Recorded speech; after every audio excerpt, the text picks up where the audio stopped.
Live. Okay, welcome to the newspaper analysis session. So today we are going to cover the newspaper issues that were happened in the last week. So the things that we are going to cover, it is going to take care both your prelims as well as your mains. So we cover things both for the prelims and the mains. As we proceed from the time period of the January, maybe from the last week of the January, we will become more pre-oriented. Even now, I'm picking up the topics that are more relevant for the prelims. So we are at this stage targeting more prelims. And we will also see some topics from the mains perspective, but we will do this thing in a limited manner because currently we are focusing more on the prelims aspect. At the same time, whatever the news issues that are happened in the last 1 week, we will cover them. And at the same time, we will also go issue based. This is the approach. So we are taking the issues and we are also taking the events that has happened in the newspaper in the entire week. So how this thing is we are doing is, like today we will take up one topic which is talking about the UNESCO's cultural heritage. So we will cover everything related to those cultural heritage program. Okay. So these things will cover not only just the independent events, but also cover the entire topic as a whole when we go based on the issue. So let's start our discussion. The first thing that we are going to discuss is about the UNESCO's World Cultural Heritage List. So totally we have 44. The material will be provided to you. So it will be there. So in the UPSC PYQ prelims questions, they have given the various statements and they have asked which of the following is a part of the cultural heritage list. So these are the types of the questions that we can expect in the prelims. Now, what are the cultural heritage lists? And what do you mean by the intangible cultural heritage? What do you mean by the tangible cultural heritage? And what is this UNESCO? We need some framework before we understand the topic in a whole, right? So you have organization named as a UNESCO. This is a specialized agency of the UN.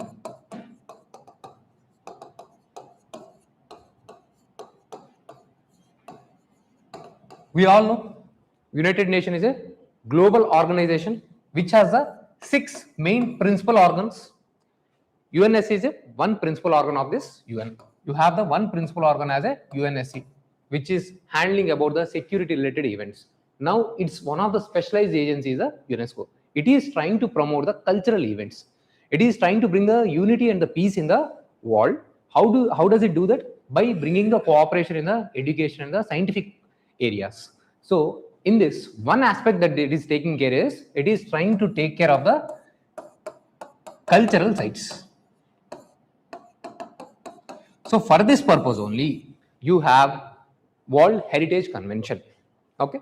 So globally, they have made an agreement to protect the cultural sites. As per this, we have globally some sites which are important for the humanity, and those sites are protected with the convention passed by the UNESCO. So before getting into this World Heritage Sites, let's understand few more facts about the UNESCO. What all things that is doing. So before, let me come to the UNESCO. See here, it is an organization, like its name says, educational, scientific and the cultural organization. So basically it is an organization which is trying to bring the peace by bringing the cooperation in terms of the education, science and the culture. So it has its headquarters in the Paris, and India is one of its founding members. It was formed in the 1945. These are some important facts that we need to remember. Then as we proceed, it has some major important agreements. In order to protect certain things, it has passed some kind of agreements which we call as a convention. So what are those conventions? The first important convention that we are going to study today is World Heritage Convention, and then intangible cultural heritage, and this thing you might be all aware, Man and the Biosphere Program, right? We all have this within India also. How many biosphere reserves we have in India? 18 or 11. The biospheres recognized by the UNESCO and the biospheres that are passed as a within the India's framework. Okay, just see the homework. So now this is the global program. So in this, they are basically protecting the biospheres, and here they are basically protecting the heritage sites And here they are protecting the heritage sites which are intangible. So now what is heritage? The first important thing that we need to understand is heritage means some things which has some kind of human importance, some things which has a history. Okay, like say it can be physical or the non-physical thing. Let me take you back to these things. So when I say heritage, this means which has some continuity, which is linked with the humans history and culture. So by protecting this heritage, we are also protecting the humanity, because the heritage is nothing but it is giving the idea and insights about the human existence. So now this heritage can be physical and the non-physical. When I say physical, it is a tangible, and when I say non-physical, it is a intangible things. For suppose when I say intangible, it means festivals, some kinds of art forms, musics, dance. These things you cannot touch, but you can experience. So those are called as a intangible cultural heritage. For suppose India has so many different types of the musical art forms, so many types of the dance forms, and we have also so many rituals and the festivals. Those things you cannot touch. These are the art forms. So these are also having a lot of history, and these are important for the human existence. So such things which are there from very long and signify some kind of culture of the human being, we call them as a heritage. And the heritage requires protection because that are signifying the human culture. And within the heritage also you have the physical thing and the non-physical thing, which we call as an intangible thing. So for both of the things, you have the protection, intangible cultural protection and the World Heritage List for the tangible things. So you have the conventions for this thing, and also for the environment, which is nothing but the Man and Biosphere Reserve Program. So have we understood what is the UNESCO and what is its purpose? So UNESCO is a organization which is trying to bring the peace. And where is its headquarters?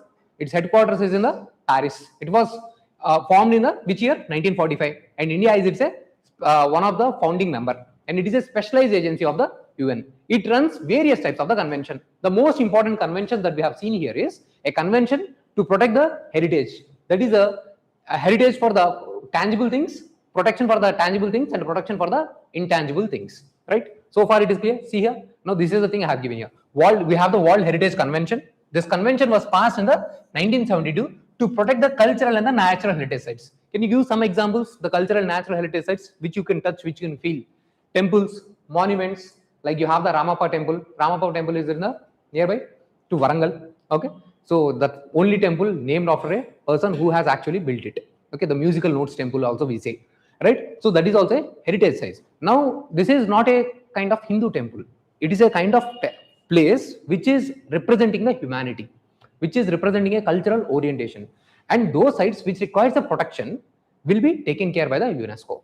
Now, so that's the reason they have the World Heritage Convention in order to protect this cultural and the natural heritage sites.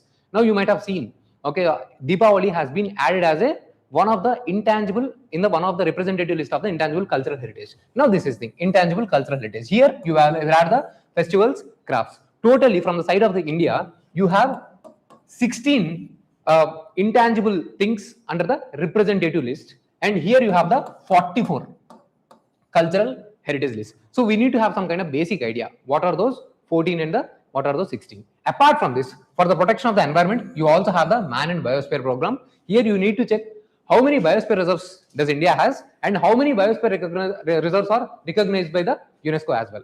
Okay. So this is the thing. And also you have the Memory of the World and the Creative Cities Network. These are the initiatives that are taken by the UNESCO. So are we clear about the basic framework of the UNESCO? So when something comes about the UNESCO, so are we clear? It is an organization that is there since the 1945, not some time period of the 1970s. So this thing we need to have the clarity. Now let's move forward.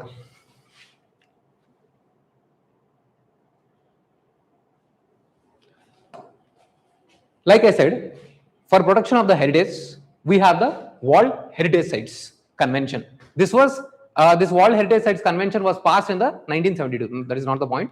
Okay. So now, so from the India, you have totally, like I mentioned, totally 44 heritage sites. So I have given the list, and this will be in the PDF form. It will be shared in the Telegram channel. You can go through this. So having the brief idea, if you can see here, Kaziranga National Park, Kilado National Park, Sundarbans National Park, and one of the mixed heritage site, that is a Kanchenjunga National Park. Those are the points that have been given here. So Taj Mahal, Agra, Qutub Minar, Fatehpur Sikri, just have a brief idea. All those important monuments that requires protection. Now, through which convention they are being protected? Under the World Heritage Convention. Now, in order to implement this World Heritage Convention, we also have the World Heritage Committee is there. So this is a committee that will monitor whether these heritage sites are being properly protected or not. So this will have a kind of membership, and India is currently the member of this thing.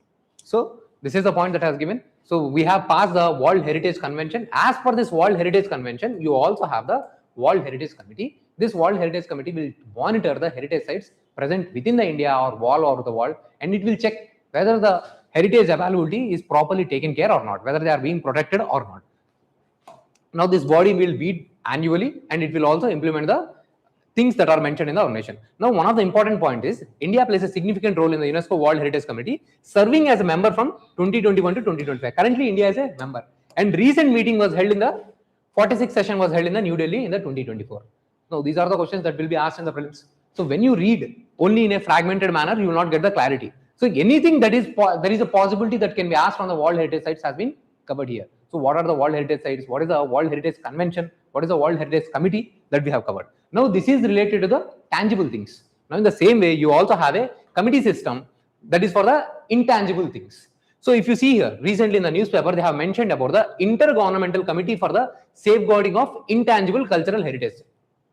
So, India is also currently having a membership within this also. Recently, the meeting has held in India. Okay. So, there, in that meeting only, the day your Deepavali festival has been added into the representative list of the intangible cultural heritage site. See here, India is currently the member of the UNESCO's Intergovernmental Committee for Safeguarding of the Intangible Cultural Heritage. So, India has been currently elected for the term 2022-26 term, and recently hosted this 20th committee session in the New Delhi in the December 2025. There only your Deepavali festival has been added. So, this is the current affair. Now, if you only read only this context, you will not be able to understand. When we are doing this, okay, when we are doing the current affairs, we are also getting the background, and we are also trying to understand from the exam point of view. We are not just doing this part. We are also covering all the areas related to the UNESCO. So, what did we cover so far in the UNESCO?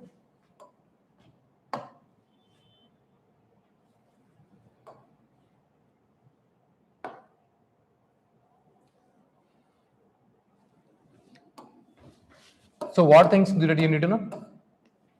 So, revise the things, UNESCO. So, about it, you need to know what is it, structure and functions, structure, functions. So, you also need to know its important conventions. So, in the conventions, we have studied about the three important things.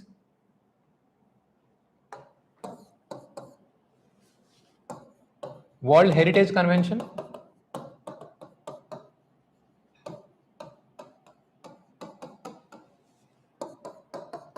Intangible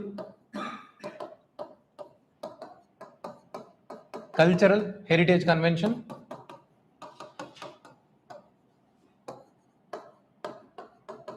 Man and Biosphere Research Program, and Sustainable Cities Network.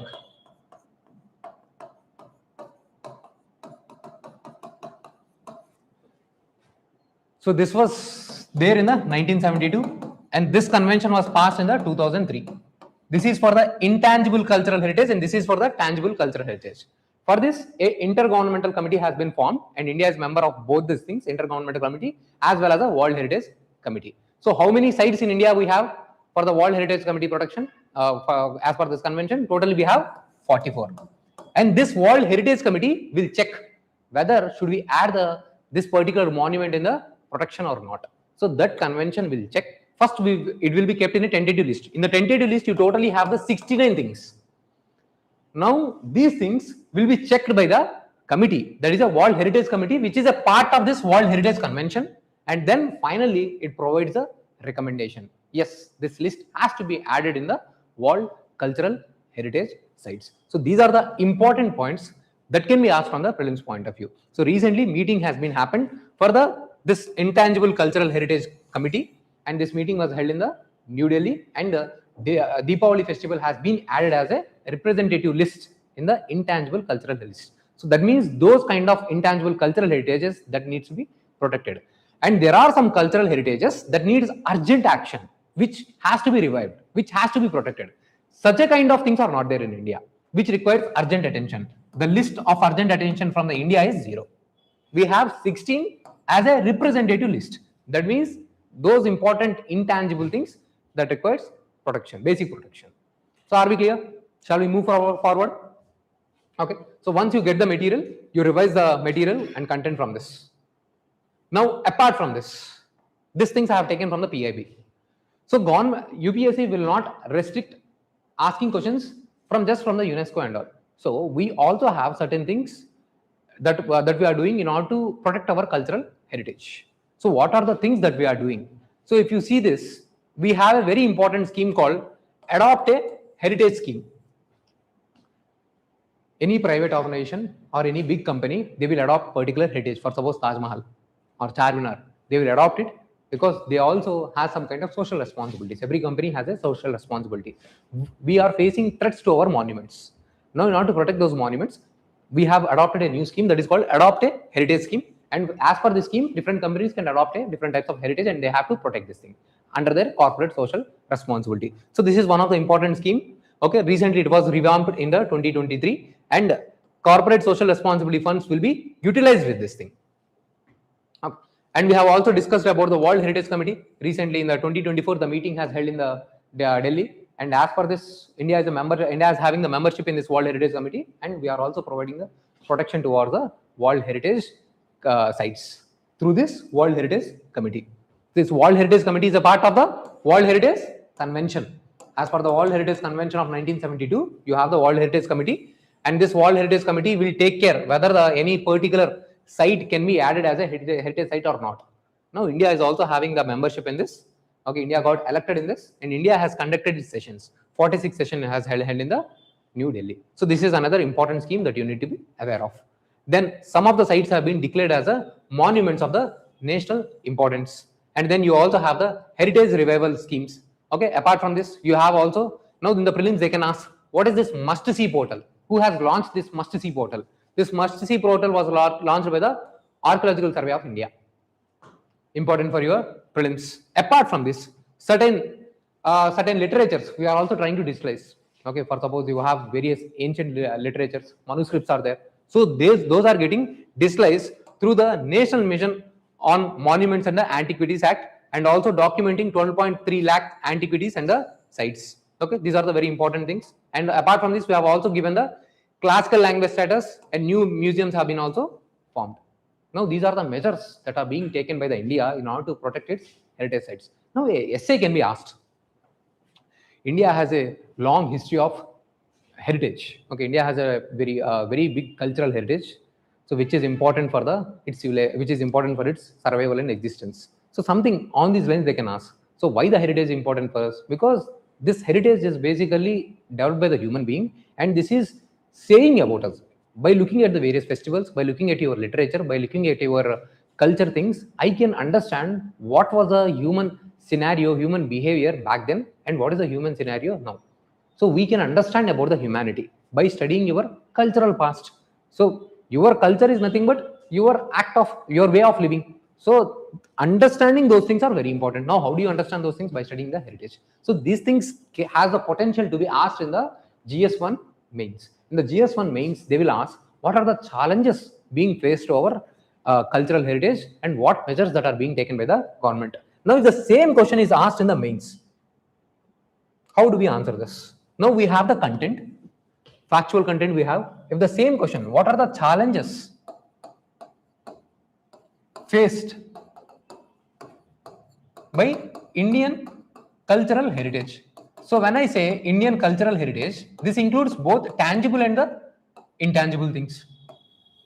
So for the tangible, physical monuments and all, they are facing threats by various threats, like say your Taj Mahal, Charminar. They are facing threats due to the pollution, right? Whatever the acid rain that is happening, this acid rain is damaging the white stones, white marble stones that we have used in the construction and all. Yes. So those things are getting destroyed. So whatever the beauty is there, that is getting lost. Apart from this, you are also constructing the highways, roads, roads. These are also destroying. This is not there in the material. You can take down. You are also constructing the highways and roads. These are destroying the Indian monuments. Apart from this, lack of civic sense is the problem. There is lack of civic sense. What do you mean by the civic sense? So you might have seen when you visit our monuments, okay, Laus, Rajesh, Raus, okay, Sita, Srina, okay, or whatever the names, okay, so they will keep writing on the Indian monuments and all. So everything is written there, or they'll try to write their names, or you might have seen, okay, so Gutka marks, so all those things. So lack of civic sense, it is also causing destruction to our property. And apart from this, whatever the intangible culture we have, they are getting affected because of the adoption of the westernization. It is very difficult to protect our own cultural art forms, like say whatever the music, classical dance forms, they are facing threat through the western art forms. And there are some cultures which has its own manuscripts, and the population itself is getting lost. For suppose there are so many tribal groups whose population is less than 100. Now they have their own language, they have their own culture, which are stored in various types of the manuscripts. Now their population is getting lost. Okay, their population is coming down. Now,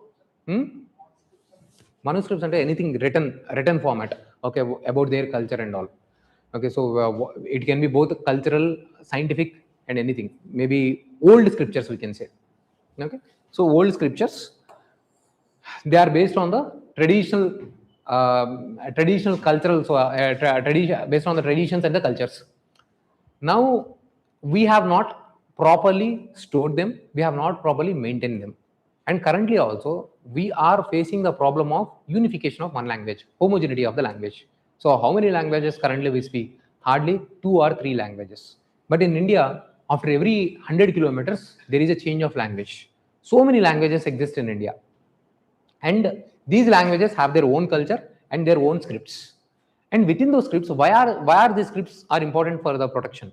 So they have some important and useful information. So you might be aware some you might have seen, okay, my grandmother has said this thing: by having this turmeric or applying this turmeric, your diseases can go away.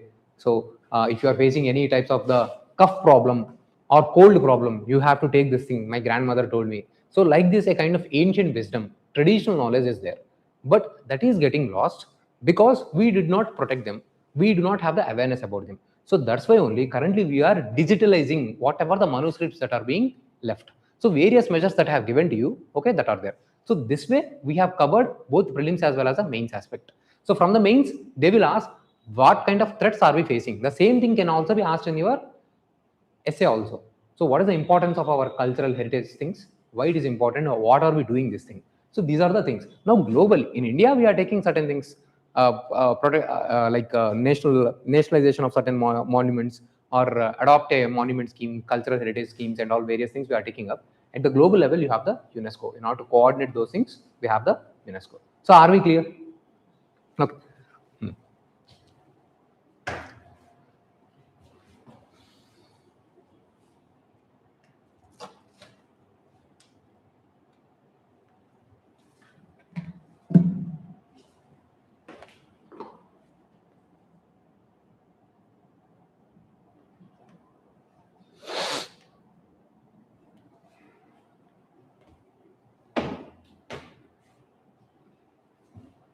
Live link వచ్చిందా?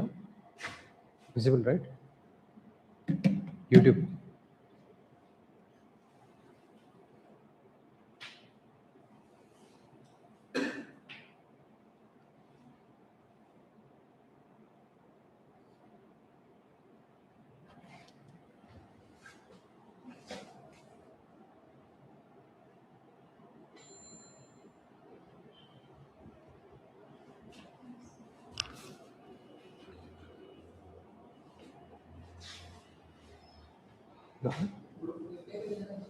Okay, chalo.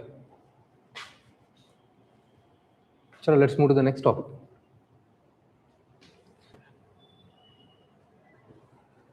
Now see, 2 days back there was a news regarding one of the helicopter. Okay, Indian Navy has commissioned second MH-60R squadron. So in the UPSC prelims, they will give some names. Apache, they will give Chinook, they will give the name, and they will ask, what is this? Okay, recently this is in the news. It is related to the what. So we need to have awareness about the different types of the helicopters we have. So one helicopter MS-60R squadron, it is acquired by the Navy. Apart from this, for the military purposes, we also have a helicopter named Apache. We also have the Chinook. Both of them we have acquired from the USA. So these are the helicopters. Apart from this, we also have developed some of the indigenous aircrafts. So they will simply give the name Dhruv, Rudra, Prachand, light utility helicopter. Now this name itself is very clear, but sometimes they'll give the what is the Chetak or the Cheetah. So these are the helicopters that were indigenously produced. Now these helicopters are important both for the surveillance purposes, for the combating purposes, means to launch an attack. So for all those purposes, we have those things. So we are manufacturing some helicopters within the India by Hindustan Aeronautics Limited, and some of the helicopters we are importing from the USA.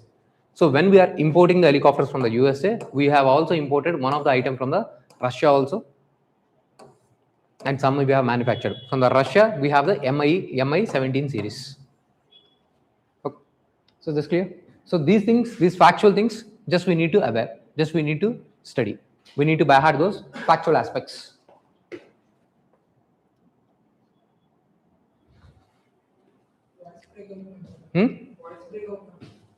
Voice break also. I think net issue must be something. Okay. No one are there.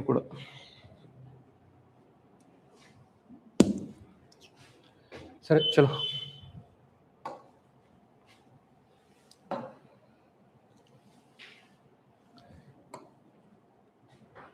See, now we need to understand one important agency related to the counter-terrorism. That is a National Investigating Agency. Now, what is this? Why is this body is in the news?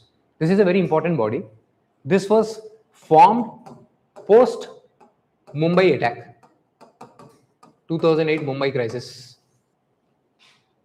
Mumbai terror attack. So now, what is this National Investigation Agency? This is a statutory body working under the Ministry of Home Affairs. It investigates terror-related crimes.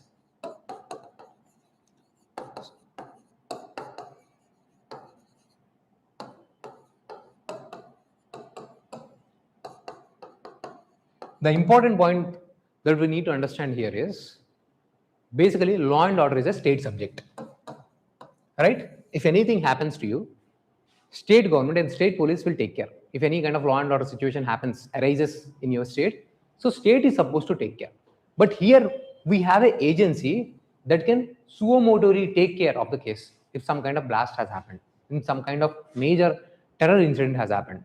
Now, the terror networks are not restricted to one particular state.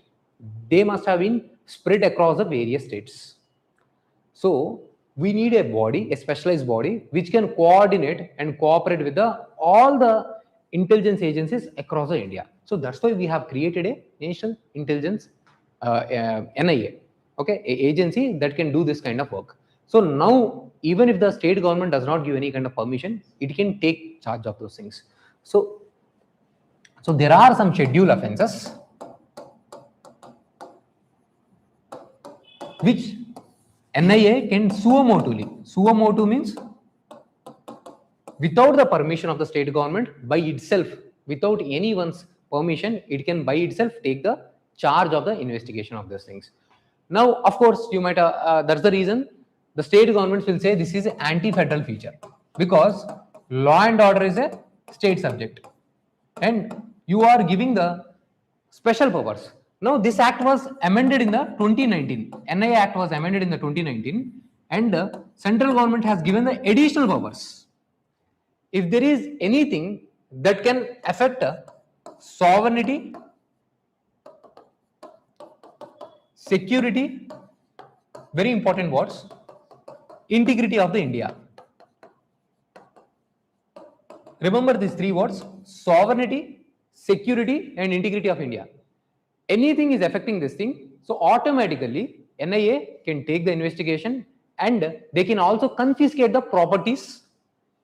If any crime has cross-border implications, that means a person is operating in India and has moved into the Myanmar, then also NIA can coordinate. So NIA has been given such a kind of powers.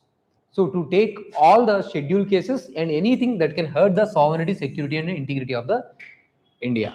So this includes, you might have heard about this Unlawful Activities Prevention Act. So various types of the offences that comes under the various types of the acts are covered by the National Intelligence Agency, NIA. National Investigation Agency. No, we can't say it is against the Constitution. So within the Constitution also, you have sovereignty and security that has to be taken care of by the central government. You can say this is coming in conflict with the federal feature. Our federalism is cooperative federalism. Sometimes you need a cooperation. Not everything, we are not a truly federal thing. Nowhere in the world there can be a true federal arrangement. Okay, so there would be a kind of cooperation. So we cannot say this is a anti-constitutional because recently only in the today's news article, Supreme Court has said, Supreme Court has given the judgment that NIA has the powers. Okay, so National Investigation has the powers to take care of the scheduled offences. So some of the people have approached the Supreme Court. They have said they have filed the PIL. So is it not violating the federal features, which is the basic structure of the Indian Constitution? And Supreme Court said no. We need cooperation. We need coordination because, for suppose some crime has happened in Andhra Pradesh and the person has committed the crime has left to the Chhattisgarh and Maharashtra. How will you coordinate? How will you cooperate? So that's why you need a agency which can bring the coordination. And if the body is waiting for the consent, if the state government has to give the consent, meanwhile terrorists will be gone. He might have escaped the India. Okay, so that's the reason Supreme Court itself has upheld this thing. Okay, so this is a point that you need to remember. So in the UPSC mains also they have asked the question regarding this NIA Amendment Act. Is it anti-federal? This was the same question in the mains, UPSC mains in the 2019 or 2020 they have asked. Okay, so what is the first amendment? So firstly, what is NIA and what is the amendments they have been passed? So some special powers have been given to the Director General, where they can easily take away the powers from the state government, state police officers to the Director General of the police. They can also form the special courts. Now I have investigated. This is an investigating agency. Now I have framed a charge sheet. Now I have to prosecute to prove those crimes. So they can also form a special courts. During this time, you should not have the money. So that's why I can also confiscate the properties. Okay. So these are the points. But challenge is like this is going anti-federal and the conviction is also limited to less than 20%. Somewhere it is 18% conviction rate where the cases that are being proved. And sometimes the criticism is also that they are used to fulfill the political mandates. Okay, sometimes it is being alleged. Okay, it is a criticism that government is using to criticize the to restrict the opposition in the other state governments. Okay, yeah. So the severe terror attack only happens in one state. Sorry. If the severe terror attack happens only in one state, then NIA can happen. Yes, definitely it will happen. Okay, if there is any terror attack, so it is very difficult for you to understand that it is restricted to only that particular state. Something might have happened here. Definitely there would be a kind of cross-border network. So whenever a terrorist thing happens, anything which is violating the sovereignty, security, and integrity of India, NIA will enter. Okay, so state government cannot say this is my zone. No, that will not work. So NIA will come and take care of these things. So now for this, so this is a national investigating agency. Now for this, there needs to be intelligence support. You have for the domestic intelligence support, you have the IB, your family man, Manoj Bajpayee. Okay, IB network, intelligence bureau, and here and the external thing, you have the RAW, the Durandar. Okay, CBI is a Central Bureau of the Investigation. They will take care of the economic offences or any kind of crimes that have shaken the nation. Now this is, understand, very good point. Now compared to the NIA and CBI, let's add here itself one point. NIA versus the CBI, this can be asked, this question can be asked, you can note it down. CBI is a not statutory body. That means it does not have the legal backing. This is a statutory body. There is a NIA Act. When I say there is an act, then it is a statutory body. Here there is no such act. And it comes under the Ministry of Home Affairs, and this comes under the Ministry of Department of the Personnel and Training, right? So this comes under Department of the Personnel and Training.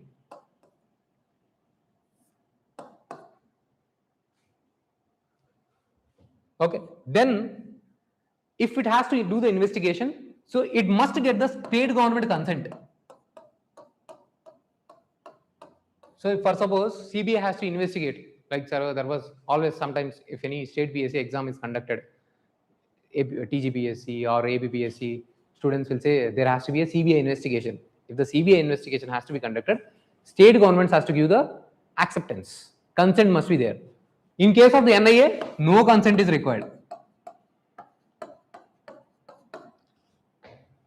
So are we clear? Have you understood the structure? NIA, CBI, and then you have the IB, and then you have the RAW.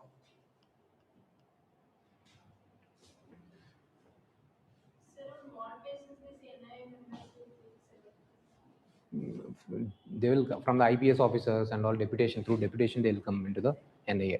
Same is true with the CBI. Okay, there would be at the lower level some exams will be there. At the higher level, people who have been selected for the IPS officers or from other departments, they'll move and relocate into the NIA through deputation basis. Okay, so is this clear?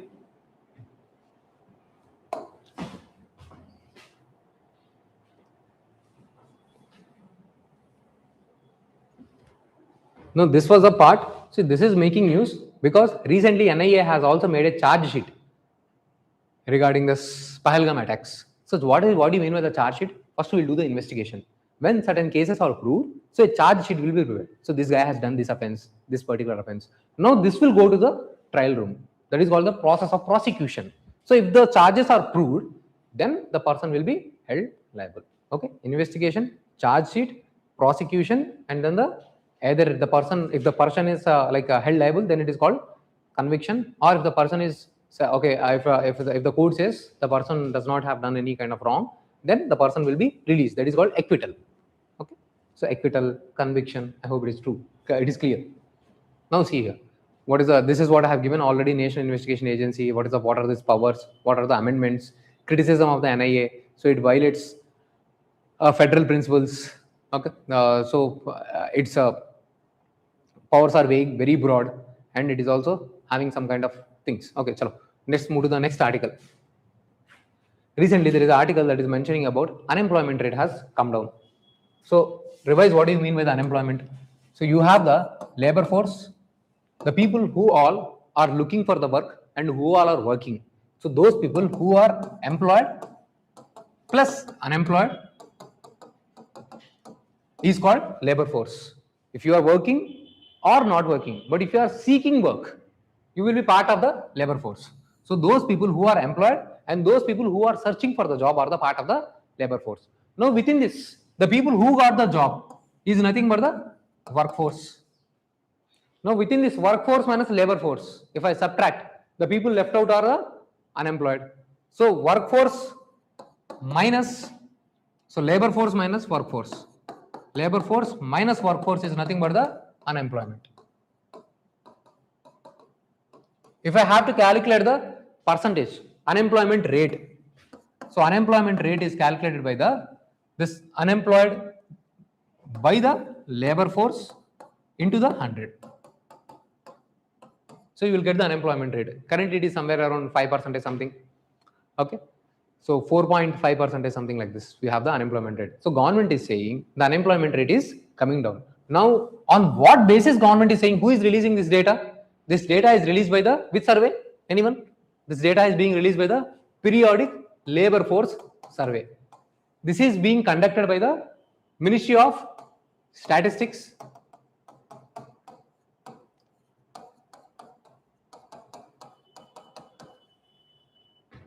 Ministry of Statistics. So this periodic, the name itself says periodic labor force survey.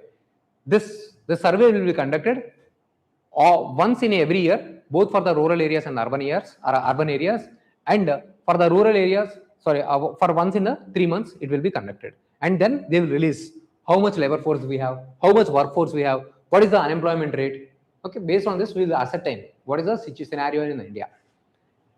So currently, if you are aware, this recent data is also saying the labor force participation rate of the women is increasing. The labor force participation rate of women has increased from 31 to 35%. So this is a decent number. So we have also seen sometimes there was a scenario where labor force participation rate of women has come down to 25%. That means there are only 25% of the women who are seeking for the job or who are working. That is very low. So it has to be 50% of the people of the whole population are women. Then it has to be 50%, right? So it is somewhere around the 25%. The labor force participation rate of the women is 25%. Is it conducted once in 3 months? Yes, all over the India, once in a year. Yeah. Okay. So these are the certain things that we need to know. So are we clear? What do you mean by the labor force, workforce, unemployment? Okay, chalo. So this thing, the same formulas have been given here. Now here, from the prelims point of view, you need to know artemisinin. What is this? This is nothing but a drug that is used to cure the malaria. Okay. So just this part is enough for us. Artemisinin, what is this? That's the part. Because recently in Africa they have found they are developing a kind of resistance to this drug. So they are trying to come up with a new drug. So that's the point that is trying to communicate. So artemisinin, that is the only part that we need to know. Now let's move to the next topic.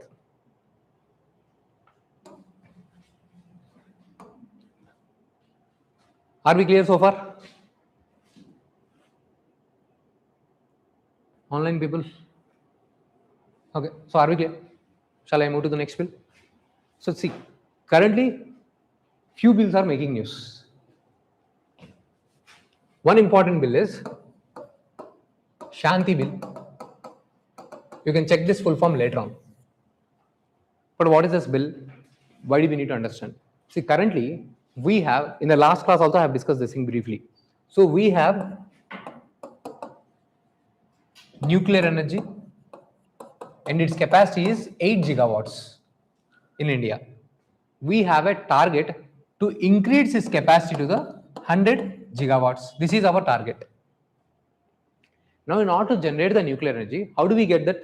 So first, you need atomic minerals like uranium. You need those things. So where are they? They are present in the Earth's surface. Those things has to be, first mining has to be done. So first you need to do the mining, and then you need to do the processing, and then using those things, you will take those uranium things into the nuclear power plants. In the nuclear power plants, there you will generate the energy through the process of nuclear fission, where you are actually breaking the nucleus of the mineral, and then energy will be generated. Okay, so where you have the nucleus will comprise of the protons and the neutrons. So later on in the science and technology we will study. So where you have this, when the nucleus is broken, the energy will be released. So this is the supply chain. This is the supply chain of the nuclear energy. So what is the supply chain of the nuclear energy? First, I will do the mining process of the uranium. After doing the mining process, from there I will pick up only those elements which are essential for me. So there I will do the processing. From that processing, I will take up those materials. Maybe they have taken the uranium, natural uranium. Then I will take it to the nuclear power plant, and then I will generate the energy. Now this is a kind of material which has potential for destruction. So currently, all those things, these things are managed by the only government. Here for the mining purposes, you have the Uranium Corporation of India. And here you have the NPCIL. All these are the government bodies. These nuclear power plants or the mining processes are handled by this thing. And to check this thing, you have the Atomic Energy Regulatory Board under the Department of the Atomic Energy, which is directly under the Prime Minister. So are we clear so far? Nuclear energy supply chain. we have a target of generating 100 gigawatts of the nuclear energy. So we have checked the supply chain of the nuclear energy.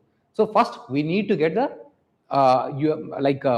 atomic minerals. Atomic minerals means generally they are present in the periodic table on the higher atomic number.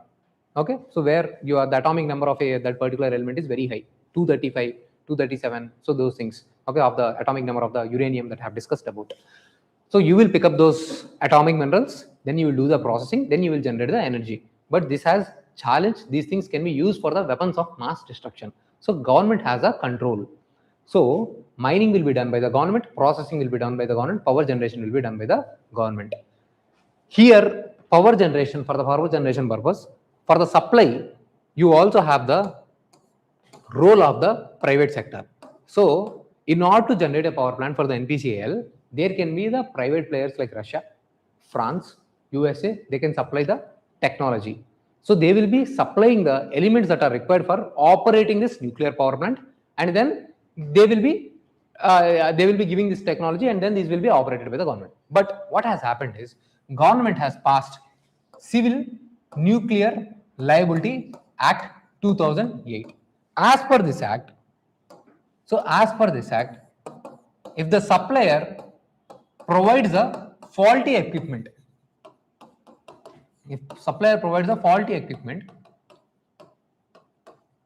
so they can be held liable. That means this liability is also unlimited liability, because if any kind of damage happens to your nuclear power plant, the damage would be very high. It can cause destruction. So also people oppose for this nuclear energy. So that's why government has passed such a strong act known as a Civil Nuclear Liability Act. Now with this, no one are coming to the India and investing in India and passing the technology. So our nuclear energy got restricted to the only 8 gigawatts. So that's why government is passing a new law that is called the Shanti Bill. Currently it is in the bill format. This Shanti Bill is doing certain things. Now what are the things that are done by the government? So here the first thing they are doing is they are giving the statutory status to the Atomic Energy Regulatory Board, AERB. So they are giving the statutory status to the Atomic Energy Regulatory Board. In order to do this, they are nullifying the previous Atomic Energy Act.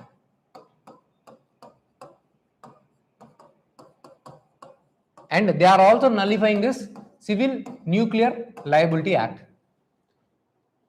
So they are completely doing away 2 acts, and they are bringing the statutory status to the AERB, and now they are saying that the liability will be capped to 3,500 crores, not beyond that.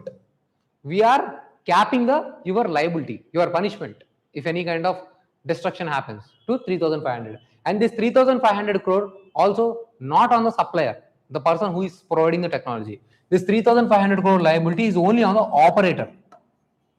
If government is the agency, NPCIL is the one who is operating the nuclear power plant, now they will be responsible to this 3,500 crore. The supplier will not have any kind of responsibility. So no kind of liability on the supplier. If any deal is made, if any agreement is made, that operators and supplier, they have together made an agreement saying that, okay, supplier will sell, supplier will provide the guarantee, only then it is applicable. All else, operators liability. And currently the operator, I told you, it is only the government company. Now they have also allowed it for the private sector. So the operator can also be the private sector. And they are also making process easy for the setting up of the small modular reactors. In the previous class we have discussed, instead of setting the major power plants, government is also pushing forward the small modular reactors. So these are the changes that are being done as per the new Shanti Bill. Small modular reactors means the nuclear power plants are able to generate energy of 700 megawatts or more than that. The small modular reactors can generate energy up to 300 megawatts. That means small plants that cannot be much destructive if anything major accident happens. The small reactors. So government is pushing forward for this, but there is a opposition, there is a criticism saying that if you allow the private sector participation, and if you do away with the supplier responsibility, and if you limit the liability to 3,500 crore, you are compromising the security of the India. So that's why Shakti bill is making the news. So are we clear with this bill? Okay. So these provisions can be asked in the prelims. Now we will do the another bill.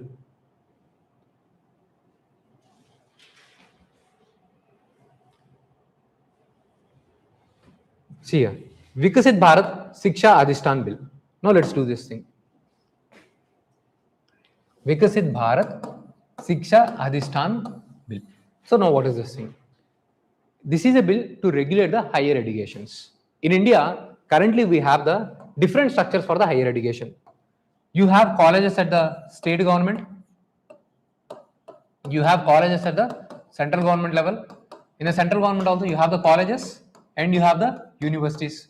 Here also you have the colleges and you have the universities. So basically, universities will take care of the colleges, right? Now, in order to handle the universities, you have the University Grants Commission. In order to handle the technical colleges, you have the All India Council of Technical Education. Now, in order to handle the quality of the teachers here, you have National Council for Teacher Education. So many agencies are present. This is causing confusion. So what government says is, we will create a unified authority. That is nothing but the VBSA. A centralized authority will be created, and below this authority will have the 12 members. And below this, we will create a 3 councils. One council is for setting up the standards. Standards councils, that means what should be the curriculum, what should be the framework of education. So that is called the standard council.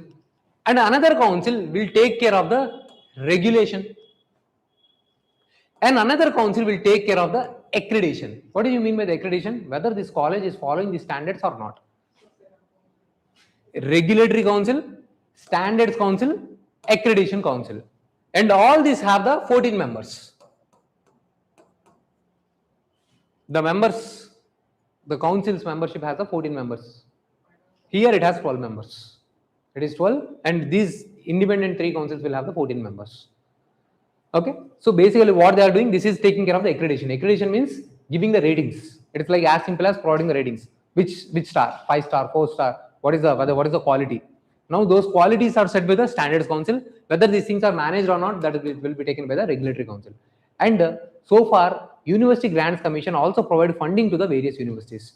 Now this bill will take away that power from the University Grants Commission, and it will give it to the Ministry of Education.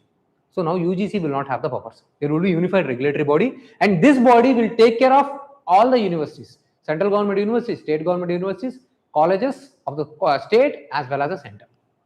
Now again there is a criticism that there is a centralization of the power.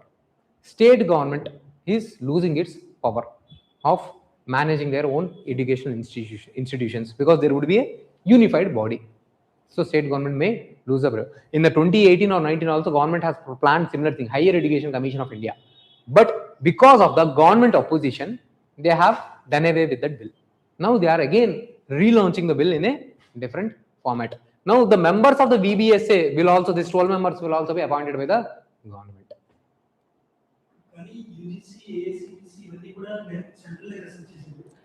Yes, that's what the central government stand is. Basically, they are saying that, but see, now you also have the state universities, state colleges and all. Now everything will be centralized. Okay, so that's the reason the government says UGC is supposed to do those things, universities regulation and all, but it is not doing its job properly. So let's bring the clarity, bring the direction. Okay, so instead of having the multiple universities and all, now see, currently you have this, whatever the state university, Acharya University, Nagar University, or all those universities now will be will get regulated by this major body, PBSA. This will come under this. Okay, that major university might be regulating the colleges under it. Okay, those things. So that's why government is trying to bring for the clarity purposes, to bring the quality and all. So they say the same argument. Even now the UGC is the one handling, but the way it is handling is not well. So now UGC also provide the funds for some of the universities, government universities. So while providing the funds, there would be the biasness. Okay, sometimes the fund is not dispersed or the quality is not maintained. So government says Ministry of Education will take care. Now criticism is this can lead to the more centralization. Okay, so this is a criticism. So see here, the bill provides for a 12-member commission with the 3 main wings: Regulatory Council, Accreditation Council, and the Standard Councils. Members will include head of the 3 councils, Union Higher Education Security, 2 senior professors from the state universities, 5 experts, and a member secretary. All the appointments will be made by the central government. So this is the problem. Okay, so the members of the 12-member this VBSA will be appointed by the central government. So this will have 3 major councils. Each member will have the 14 members. Each council will have the 14 members. So this is in line with the new education policy. So if you can see here, there are the 3 councils. So each council, I have given the functions here. It is there in the opposition to the federal system. yes. Yes, education is the concurrent list. So this will be seen as an anti-federal feature, and there is a criticism. So see, if things handle in a cooperative manner, in a harmonious manner, everything can be good. If things are handled in a conflicting manner, then everything can be bad. Okay, so now it is always the intention that matters behind the act. Okay, so I have given what is this UGC and what is this All India Council of Technical Education. See, once the bill is implemented, the laws gone in the UGC Act, AICT Act, NCT Act, all will be repealed, and existing body will be dissolved. Their rules and standards will continue as long as they are not repealed. So I have given what do you mean by these things and all, some additional things. Are we clear? So one more bill that is making controversy is the most important MGNREJ bill. Okay. So what is the bill? Basically MGNREJ. So you all might be aware what is happening here. So in the new bill, that I think VG Ram bill, they are trying to replace this MGNREGA. So what is this MGNREGA? Mahatma Gandhi National Rural Employment Guarantee Act. This was passed in the 2005. It is providing the guarantee of the employment. So guarantee for how many days? 100 days. Yes. So guarantee for the 100 days. Is it in the rural areas or urban areas? It is in the rural areas. And guarantee is provided to the household, not for the every individual. So that means in every household, if one household is covered, if there are 5 members, not everyone will be given. So one person in a house. Okay, so that's what we say household. And it is a demand based. That means anytime you go, if you did not get the employment, at least 100 days employment will be provided if you demand. So this is a demand based, and this is called rights based approach. It is called rights based approach because there is a legal backing. That means if government cannot provide you the employment, government will provide the money equivalent to that. So whatever the 100 days money that is supposed to be provided, so government will provide it to you if it cannot provide you the employment. Now government is trying to replace this thing with a new bill where they are saying there is no more guarantee. It is not going to be a demand base. It would be supply based. That means we allot a budget. If within that budget, whatever the employment we can provide, we will provide. And we also have the authority to pause the scheme if required. For suppose during the agriculture seasons, so government says during the agriculture season we can pause. So government will decide when to pause. So government also says it is a supply driven. That means there would be specific budget for this. And government also says the funding pattern should be distributed between the central government and the state government through 60:40 pattern. Previously it used to be a 90:10. Now 40% of the funding should come from the state government. The central government has to give the 60% of the fund. So 40 should come from the state government. And the central government will decide in which rural areas has to be implemented, in what time frames it has to be implemented. So central government will decide the time frame. So huge opposition for this bill, huge criticisms. So the very successful act that is being diluted. So that's the opposition that is happening. Okay. So we will also get the counter arguments and all. So let's see. Government is on the path of the fiscal consolidation. Okay. So government is trying to bring down the fiscal deficit. If you have seen in the news, okay, maybe the upcoming budget is also there. So what government is doing is government is trying to increase its spending on the capital expenditure. So you might have studied in your economy classes where you are changing your assets and liabilities, then we will call it as a capital expenditure or capital revenue. if there is a change in your asset or the liabilities. If there is no change, daily spending and all. So this Manrega spending and all that comes under any social security spend comes under the revenue expenditure. For the long-term sustainability, long-term growth and development, you need a capital expenditure. But this is also important.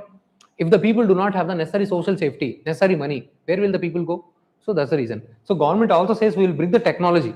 We will check whether we will use the Aadhaar enabled system, whether to check whether the person who is really having the necessity only are they getting the scheme or anyone else. So government intention on one side is good. Okay, only this much is the requirement. We will see the scheme, we will utilize the scheme in some other way. We will utilize that money in some other format. So we need to see from both the sides. If any scheme is mentioned, we need to see positives as well as the negatives. That is the intention of the government. But opposition says, so you cannot totally water down the major employment generation. So government want to utilize this money into some other productive areas. Government says we will provide, but there cannot be guarantee. Okay, so that's what the government says. So are we clear? So these are the three major bills that is making the news.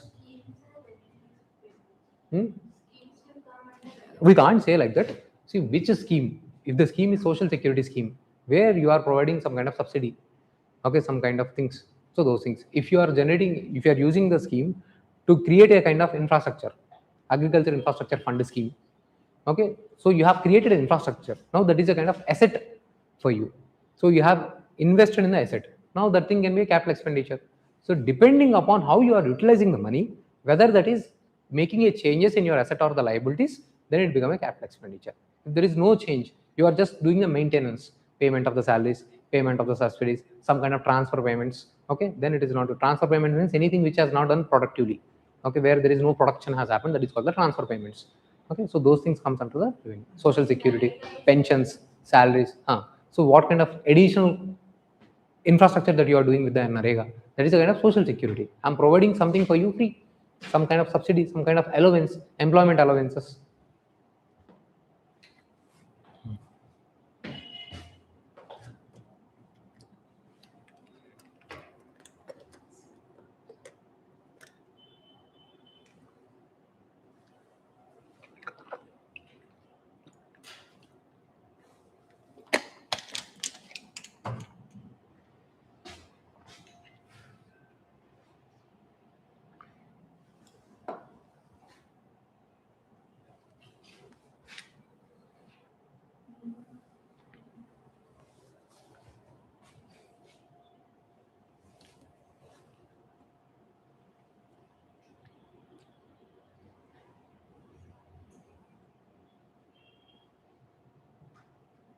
Okay, so if you have seen the news, our Prime Minister has visited 3 places.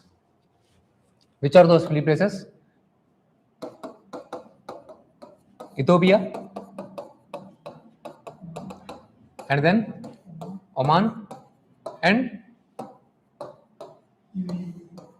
Jordan.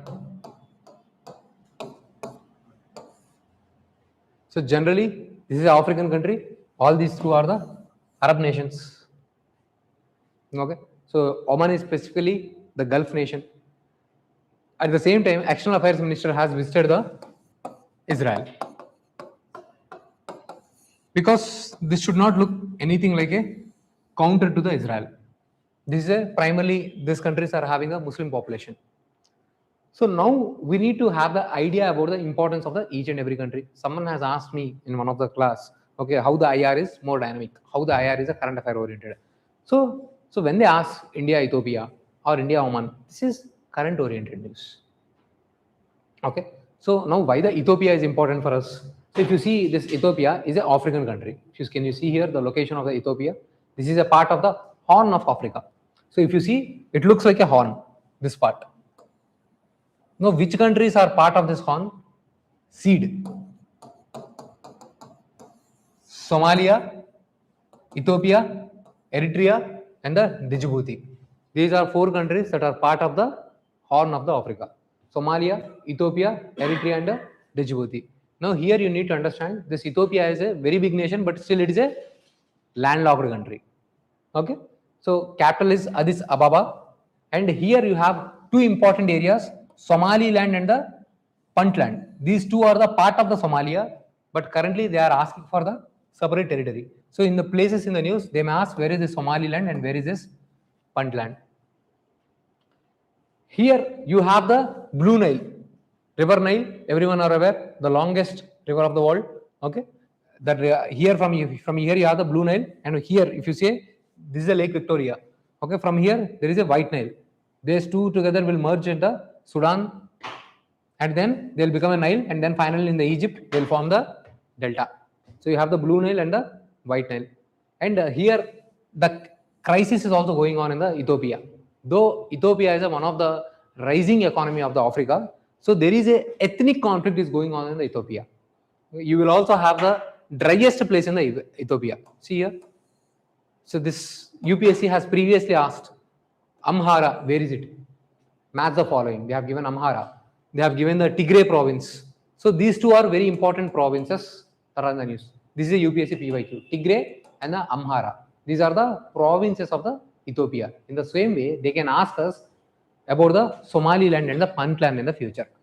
So Tigray and the Amhara are the very important areas of the Ethiopia. Now, why the Ethiopia is very important for us? So if you can see, Ethiopia is the area which you have the high youth population. Its economy is rising. Whenever the economy is rising, so if it can be a good market for us. From the time period of the independence, we are investing. We are going to increase the investment in the Ethiopia, and Ethiopia is also a country which can provide safety and security in the nearby disputed areas. So we are also collaborating with the Ethiopia in terms of the defense agreements. So that's why Ethiopia is very important for us, and Ethiopia is also has recently provided the highest honorarium award for the Indian Prime Minister. Okay, the highest civilian award. Ichane document lo undi. Okay, I'll come to that. They have also provided the highest civilian award for the Africa. So we are providing them e-network, we are providing them education services, we are providing them the health services for the Ethiopia. Okay, so apart from this, like I have also given why Ethiopia matters. If you can see here, its strategic location is very important. It has good market. It has very good population. That's why it's a good market. It has also potential for the renewable energy, especially hydropower, because of the Blue Nile you have, and also other important rivers. Okay, so it is emerging from the civil conflict, yet it can be a good potential for us. So this is about the Ethiopia. So when we are studying for the Ethiopia, so we also need to study from the geography point of view. See which are the countries Ethiopia is bordering. So South Sudan, North Sudan you have, okay, Kenya and the Somalia, okay, Somalia and the Puntland. See here there is investment cooperation, defense cooperation is there with the Ethiopia. New MOUs has been signed. Okay, so and Ethiopia is also part of the, now it is a member of the BRICS. It is also part of the G20. So that's why the Ethiopia becomes very important for us. See here, stronger cooperation via BRICS, G20 and the South-South platforms. So why the Ethiopia is very important for us? South-South cooperation, G20 cooperation, BRICS cooperation. So we can also cooperate on the multilateral platforms. So now this is a main topic, IR topic. Now the mapping is from the prelims point of view. So they will ask simply the Somaliland, Puntland, or they may ask about the Amhara province from the mapping in the places, in the locations in the news. This Nile River is also making the news. Since the Nile River is making the news, because there is a conflict. Ethiopia is constructing a dam, Great Renaissance Dam. 3 months back it was in the news. They are constructing a dam on the Blue Nile. This river enters into the Sudan. Right now they are saying, Sudan is saying this, Ethiopia, you are constructing a dam, you are reducing our water access. Egypt is like, so many things are happening, very less water is coming to those. So when the water is less in the delta region, animals will also die, biodiversity will also come down. Egypt might suffer, right? So there is a problem. So that's why that becomes very important for us. We have also seen about the Rwanda and Burundi. These are the small African countries. Still, Indian Prime Minister has visited there, Rwanda and Burundi. Okay, so we are also trying to collaborate with them in terms of the cattle population. We are providing them cows and all, cow production and all. We are doing those things here. Okay, so this is also very important. So these are the certain important things. Now, Djibouti is very important from the port point of view. So China is holding a major port in the Djibouti. So this, if you can see here, this is a Red Sea part. Major important ships move from this area. So holding this importance in this area for the strategic reason is very important for us. Are we clear? See here, Dankali Depression, Dankil Depression. This is in the Afar region, one of the hottest places on the earth. So this can be the potential prelims question. So whatever the areas that are relevant from the prelims and mains point of view, for the Ethiopia, we have covered it. Okay. Now let's move to the stubble burning. That's there. That is editorial. Let's come to the next part. Let me go to the Jordan. Okay, the Vikasit bill. Okay, I have given the differences MGNREGA and the VBGRAM bill. Okay, so this will be provided to you. Don't worry. Shanti bill. We have discussed the features I have given here.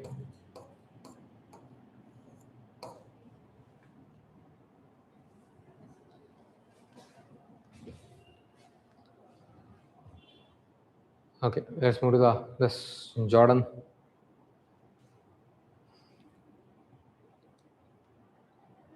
See here, PM Modi honored for the highest Ethiopian award. Okay.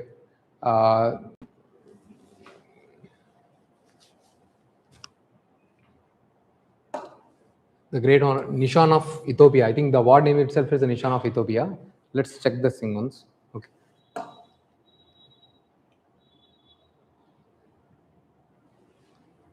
I think that must be named Nishan, or I need to check.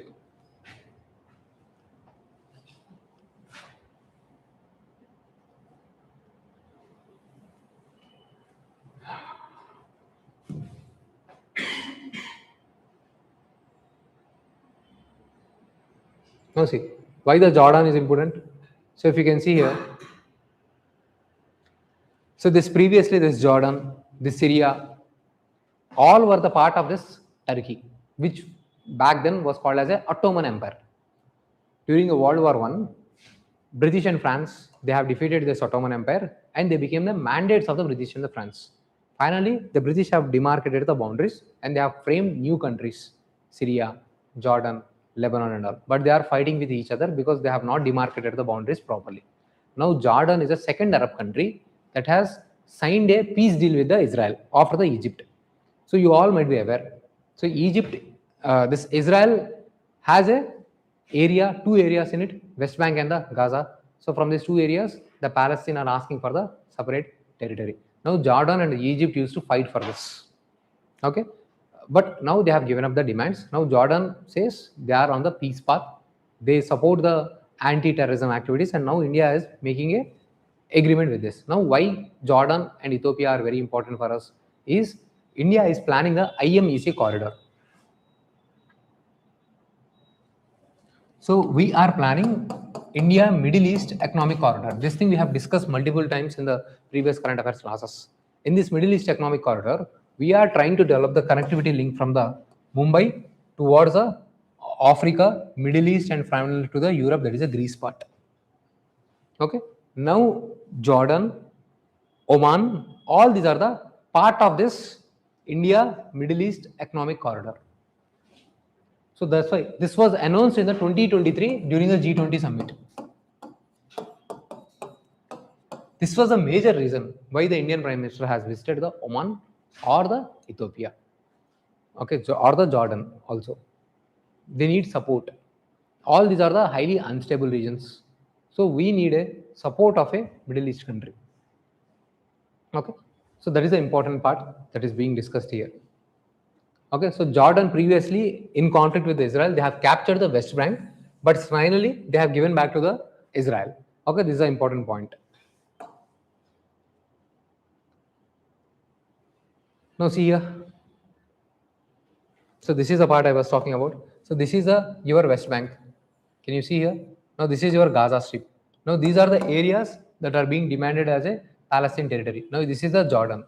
Okay, so they were in conflict with the Israel, and here you have the Lebanon. In the Lebanon, you have the extremist group named Hezbollah. Okay, they also launch attacks. Now recently, this Hezbollah, and also whatever the Houthis are there in the Yemen region, and also Iran got weakened. Now that's why Israel is trying to make the most out of it. Recently only there was a peacefire agreement in the Gaza Strip between the Hamas and the Israel.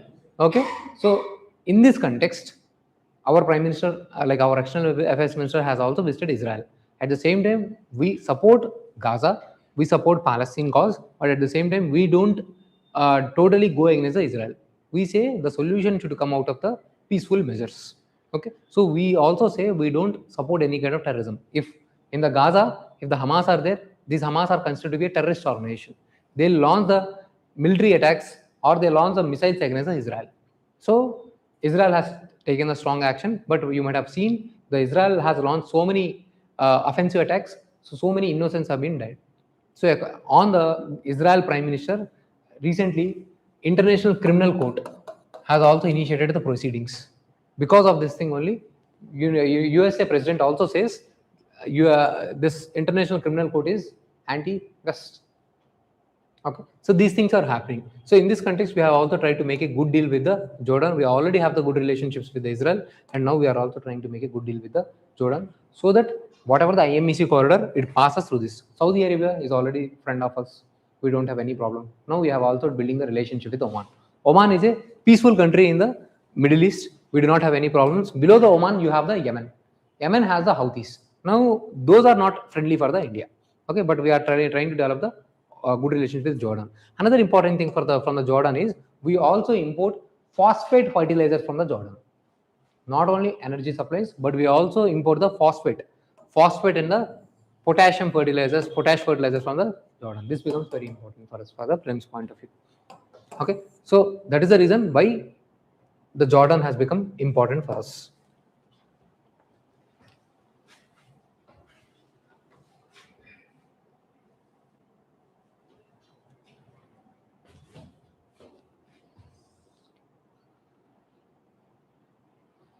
Now, if you see here,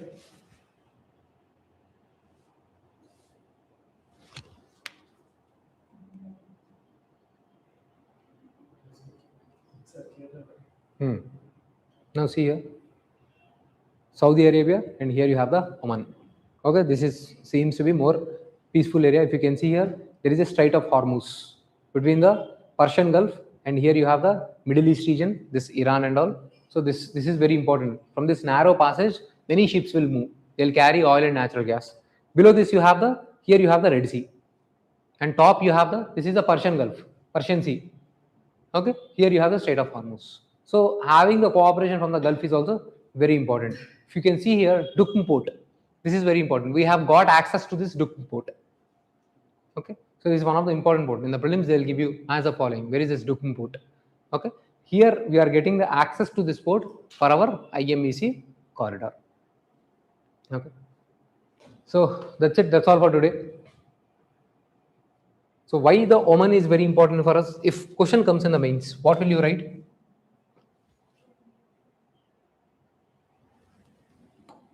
So why Oman? So first thing that you will write is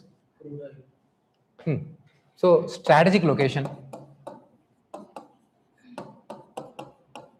Strategic location near the Strait of Hormuz. Right? Because from this area, crude oil will be passing through. And you also need to conduct safety of your ships. But there would be many pirates present there. So in order to handle this anti-piracy operations also, it is very important. Next one is for our major projects of infrastructure like IMEC corridor. Okay, next, Oman is the country which was neutral when we had a conflict with the Pakistan. So we need a cooperation of a Muslim country. Cooperation of Muslim or Arab country. Cooperation of Arab country during conflict with Pakistan.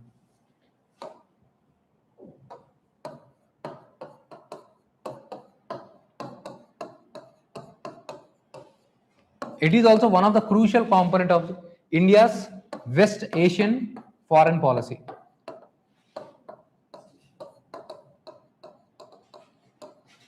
We have so many Indians living in that Gulf region. We have the Indian diaspora, right? So with all these reasons, Oman is very important for us. Okay, so this is how we will study for the prelims as well as the mains. Okay, so that's all for today. So are we clear? So you have to go through the content. This PDF will take care of all the weekly current affairs that has happened. Okay, we have done those things. Like last week, there are so many things that are in the news. I have covered all those things. The major bills were in the news, Prime Minister foreign visit, and at the same time External Affairs visit. So places in the news. So there are so many things that are coming in the news. I have covered all of them. All the important things I have produced at one place. Okay, so that's all. Okay, thank you. Highest civilian award awarded by the other award. Okay, different awards by their own country. Civilian award, highest civilian award of their nation.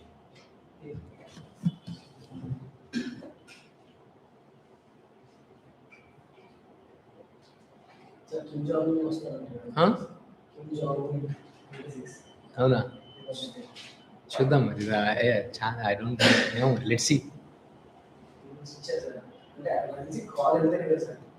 ఏమో మరి చూద్దాం నాకైతే idea లేదు let's see if it comes maybe we may know వచ్చిన తర్వాత తెలిసి okay okay అర్థమవుతుందా follow అవుతున్నారా